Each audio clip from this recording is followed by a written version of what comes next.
UP और उत्तराखंड की खबरों के लिए एबीपी गंगा को सब्सक्राइब करें और बेल आइकन दबाएं। देहरादून से खबर, आईएएस वी षणमुगम और राज्य मंत्री रेखा रवीद के बीच में विवाद का मामला है। राज्य मंत्री रेखा आर्य और आईएएस वी षणमुगम के बीच विवाद के मामले में एक बड़ी जानकारी आपको दे दें कि रिपोर्ट सौंप दी है। आईएएस मनीषा पंवार जो कि मामले में जांच कर रही थी, मुख्य सचिव को उन्होंने रिपोर्ट सौंपी। रिपोर्ट पढ़ने के बाद अब सार्वजनिक की जाएगी।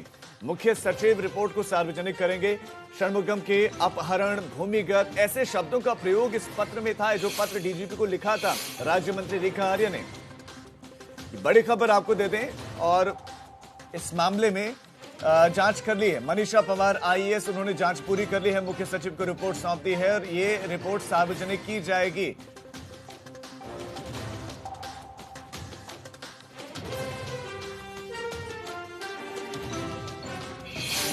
आईएएस मनीषा पंवार जो कि मामले में जांच कर रही थी, मुख्य सचिव को उन्होंने रिपोर्ट सौंपी। रिपोर्ट पढ़ने के बाद अब सार्वजनिक की जाएगी।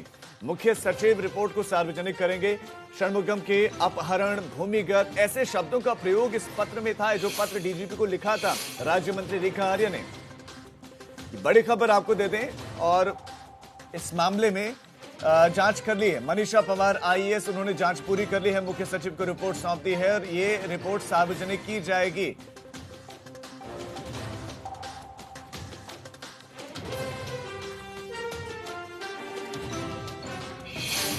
आईएएस मनीषा पंवार जो कि मामले में जांच कर रही थी, मुख्य सचिव को उन्होंने रिपोर्ट सौंपी। रिपोर्ट पढ़ने के बाद अब सार्वजनिक की जाएगी। मुख्य सचिव रिपोर्ट को सार्वजनिक करेंगे। षणमुगम के अपहरण, भूमिगत ऐसे शब्दों का प्रयोग इस पत्र में था, जो पत्र डीजीपी को लिखा था राज्य मंत्री रेखा आर्य ने। बड़ी खबर आपको दे दें और इस मामले में जांच कर ली है। मनीषा पंवार आईएएस, उन्होंने जांच पूरी कर ली है। मुख्य सचिव को रिपोर्ट सौंप दी है और ये रिपोर्ट सार्वजनिक की जाएगी।